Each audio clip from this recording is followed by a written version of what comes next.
Hi everyone, today we will talk about how to fix or how to solve Facebook temporarily locked. To know how to fix or how to solve Facebook temporarily locked, you should just go to settings like this. You will click. After that, in this page, you will go to apps, default apps, app settings. When you will see this list, you will go down to find the application Facebook. There was here, you will click.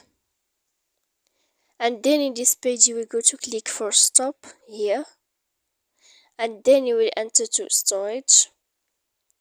After that, in this page you will click clear cache. After that, you will go to click clear data and you will click here OK. Then you can update your application. So please don't forget to support us by like and subscribe. See you next time in another video, and thank you for watching.